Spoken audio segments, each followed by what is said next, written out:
Good morning, this is Sycamore Falls, the headwater of Sycamore Creek. They had some rain up here yesterday, so I was hoping we might actually see some water pouring over this 100-foot drop. But it's not to be. So, here we are in the dry Sycamore Falls to talk about some anime. Future Boy Conan.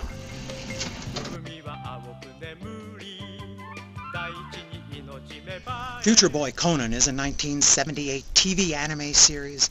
It's juvenile, post-apocalyptic science fiction and has no relationship to Robert E. Howard's barbarian character or any detective you may have heard of.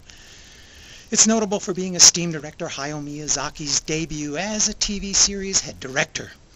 According to the prologue, which we get at the start of every one of the 26 episodes, the world was destroyed when a war using new superweapons triggered earthquakes, typhoons, and the continents sank beneath the sea.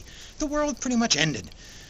Conan is a boy now living on what he calls a remnant island. The kid is strong as an ox and swims like a fish. But he and his grandfather are now the last human survivors, or so they think.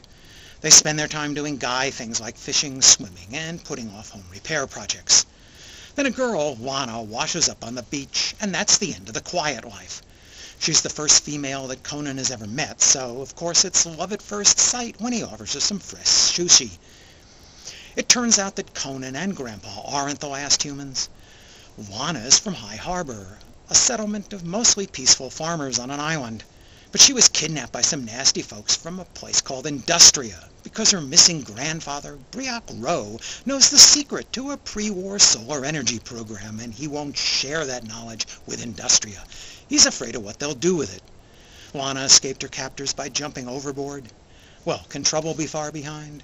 A woman from Industria, Monsley, and her squad of commandos come flying in, looking to take Lana back again. They have both guns and a seaplane. Conan's not going to give up his new girlfriend without a fight.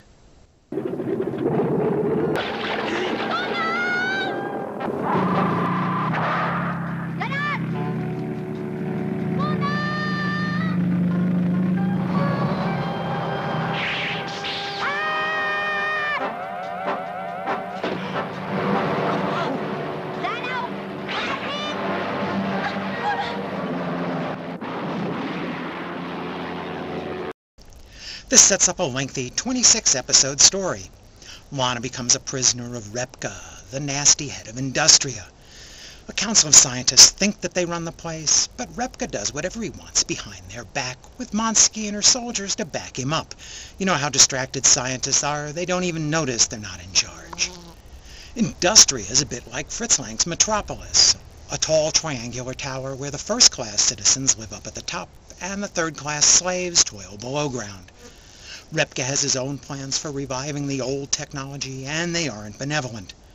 Lana is the bait to lure Briac Rowe and his knowledge of the old technology for energy back to Industria. And of course, Conan chases after Lana. He soon runs into another survivor. It seems that once you look around this world, people come crawling out of the woodwork.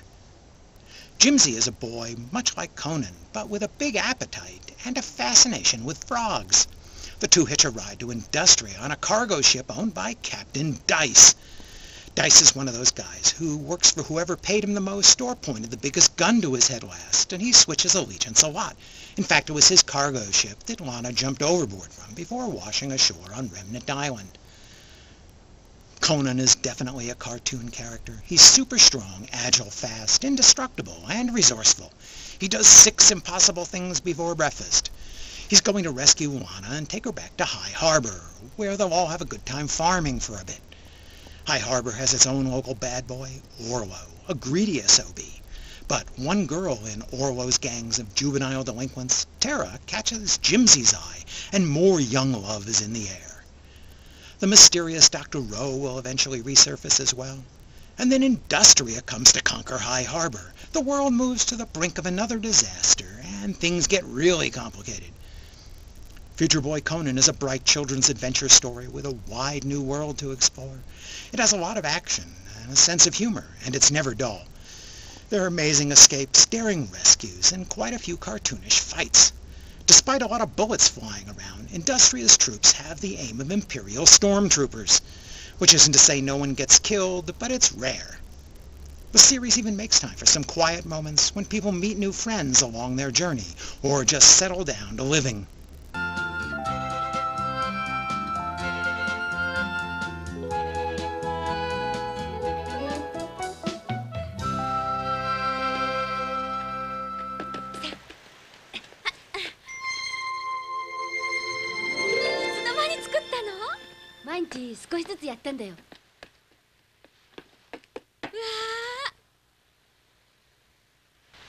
Future Boy Conan was inspired by an American young adult book, The Incredible Tide by Alexander Key, who's probably better known for writing Escape to Witch Mountain.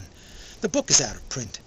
The anime adaptation keeps the post-apocalyptic setting and most of the main characters, or at least their names, but it takes a lot of liberties with the plot, gives Conan near superhuman abilities, and makes the bad guys a little more nasty. This was Miyazaki's first time as chief series director, and he's worked here with future Studio Ghibli collaborators Isao Takahata and Yoshifumi Kondo on this project. You can see some of their now classic art and character stylings. The original novel made Conan, Lana, and Jimsy teenagers, though they look a little younger than that to me in the anime. Future Boy Conan takes place in a world of vast oceans with a few small islands, using sailing ships and airplanes. It features a large cast of characters, friends, foes, and the uncertain or unreliable. It pits a peaceful agrarian society against an oppressive technological nation in a post-war era. All of these are ideas Miyazaki would return to in a few years with Nausicaa, Laputa, or Porco Rosso. Watching Conan, you can see how Miyazaki played with some of the mechanical design ideas he'd use again in later films, such as airplanes that are just one big giant wing, or levitating kettles. Plus knee-breaking catches of falling girls, who like birds. After the TV series ended, there was a compilation movie using the same animation to condense the story into under 2 hours. That was pretty common practice back in the old days.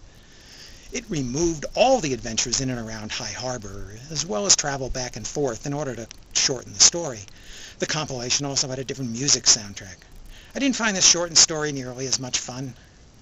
Conan has never had a North American release, although it did have a Spanish version. Thanks for watching. This was a Forest Service road along the route to the trailhead that led me to believe that there might actually be water flowing over the waterfall today.